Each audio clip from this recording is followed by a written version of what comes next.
మొత్తానికి 3 రోజుల తర్వాత 3 రోజులు కింద మీద అవస్థ పడి కడుపు నొప్పిలు పెట్టుకొని మొత్తం టార్చర్ అనుభవించి 3 రోజుల తర్వాత రికవర్ అయినా కొత్త సంవత్సరంలో.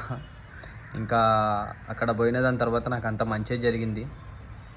ఏమంటారు, నా కడుపులో నుంచి వెళ్ళి అదేమో తాగిపిచ్చి వాళ్ళు కక్కిపిచ్చిన దాని తర్వాత అందులో నుంచి వెళ్ళి హెయిర్ వచ్చినాయి. సో దానివల్లనే కడుపు నొచ్చింది. సో దానివల్లనే నా కడుపు ఉబ్బిపోయింది. సో ఇప్పుడైతే నా ప్రజెంట్ సిచ్యువేషన్ వచ్చేసి నాదైతే ఇప్పుడైతే బెటరే ఉంది, మంచిగానే ఉన్నా. ఇప్పుడైతే నా హెల్త్ అప్డేట్ ఇవ్వాలని చెప్పేసి మీకు ఇస్తున్నాం. సో ఎవరైతే ఈ రీల్ని చూస్తున్నారో బ్రో, కొంచెం ప్లీజ్ మీరు జర నా హెల్త్ మీద ఎఫెక్ట్ అయ్యే ఛాలెంజెస్ నాకు ఇవ్వకండి. చేసుడే కొత్త కంటెంట్ చేయడంతోనే స్టార్టింగ్లోనే ఇంత ఉల్టా తిప్పి కొట్టేసింది. సో ఏమన్నా ఇవ్వండి, కానీ జర మంచిగా ఇవ్వండి, మంచి ఛాలెంజ్లు ఇవ్వండి.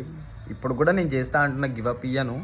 కాకపోతే ఏంటంటే ఆ మంత్రాలు, ఆ క్షుద్ర పూజలు ఇట్లాంటివి చెప్పకండి ప్లీజ్, మీ కాలు మోపుతా.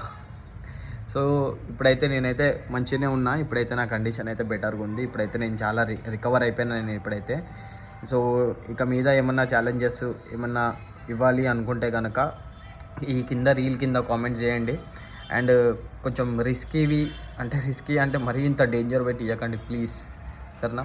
సో ఎవరైతే రీల్ చూస్తున్నారో, సో ఎటువంటి ఛాలెంజెస్ రిస్కీవి కాకుండా ఏమన్నా ఉంటే కనుక కింద రీల్స్లో కింద కామెంట్స్ రూపంలో తెలియజేయండి.